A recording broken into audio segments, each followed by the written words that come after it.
Nech ťa Pán šťastne privedie domov, aby som videla tvoje deti a deti mojej dcery Sáry, prv ako umriem, aby som sa tak potešila pred Pánom. Ja ti dávam svoju dceru do opatery. Nezarmúť ju ani jeden deň po všetky dni svojho života. Choď, syn môj, v pokoji. Ja som odteraz tvoja matka a Sára tvoja sestra. Kiež sa nám všetkým darí po všetky dni nášho života. Oboch poboskala a prepustila ich zdraví. The partner is for loving and not for showing cruelty. Čiže môj partner je na to, aby som ho miloval a nie na to, aby som preukazoval nejakú krutosť. Sometimes the secular mentality is this: after my getting my partner, I can do whatever I like. Niekedy táto svetská sekulárna mentalita hovorí, že keď si zoberiem svojho partnera, môžem si robiť, čo chcem. No, understanding is that he is a beloved partner. Nie, kresťanský význam toho je, alebo kresťanské chápanie, že on je môjim milovaným partnerom. And therefore, St. James says, a preto svätý Jakub hovorí 3:7 vo svojom liste, 3. kapitola, 7. verš. Človek krotí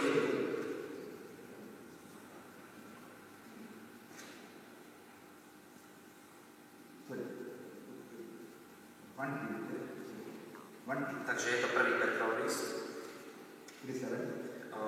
kapitola, 7. verš. Rovnako aj vy muži, žite s nimi vo vedomí, že sú slabšou ženskou nádobou a preukazujte im úctu ako spoludedičkám milosti života, aby vám nič neprekážalo v modlitbách. Sú rovnocenní partneri. And therefore there is a respect to one another. A preto sa musia navzájom rešpektovať. Love one another. Milovať sa navzájom. And also the man must show honor and understanding to the wife.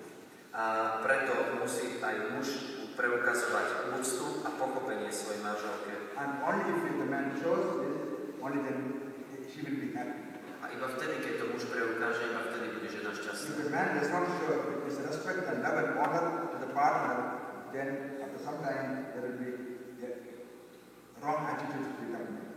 A potom, ak sa náhodou stane, že tento manžel nepreukazuje úctu, lásku a rešpekt voči svojej manželke, prichádzajú rôzne zlé postoje. And again, coming back to Tobit chapter 11. A opäť prichádzame naspäť k Tobiášovi, 11. kapitola. Verse 17 here. Verš 17. Where Tobias and Sarah reach Tobias' house. Kedy Tobiáš a Sára prichádzajú do Tobiášovho domu. And parents of Tobias accept Sarah as their daughter. A Tobiášovi rodičia prijímajú Sáru ako svoju dceru. And this is Christian understanding. A toto je kresťanské chápanie. The daughter-in-law is mine. Nevesta, synová manželka, je aj mojou dcerou. Remember, even when you're old, they are the people who are going to look after you. Pamätajte na to, že aj keď budete už starí, tak oni budú tí mladí, ktorí sa budú o vás starať. Once a lady told me, Raz mi jedna pani povedala, I love my mother-in-law more than my mother. ja milujem svoju svokru viac ako moju matku. Asked why? Pýtam sa prečo. She accepted me as her daughter. Ona ma prijala ako svoju dceru And she loves me very much. a veľmi ma miluje. And you know, dear friend, if you really love the daughter-in-law, you also will love her. A preto, drahí priatelia, ak budete naozaj milovať aj svoju nevestu, tak ona vás bude tiež milovať. Once the husband told the wife, since my both parents are sick, I shall employ a lady to look after. Raz povedal manžel svojej manželke, keďže moji rodičia sú chorí, mal by som zaplatiť nejakú ženu, ktorá by sa o nich starala. She said no. Ona povedala nie. It's a privilege for me to look after both your parents. Je to pre mňa veľké privilégium, že môžem sa starať o tvojich rodičov. Because they gave me a good person like you. Pretože mi dali skvelého človeka, ktorým si ty. So dear friends, when we love one another, there is no problem with sacrifice.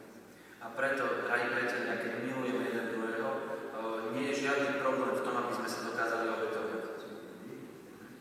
Potom sa Tóbi priblížil k Sáre, manželke svojho syna Tobiáša a požehnali.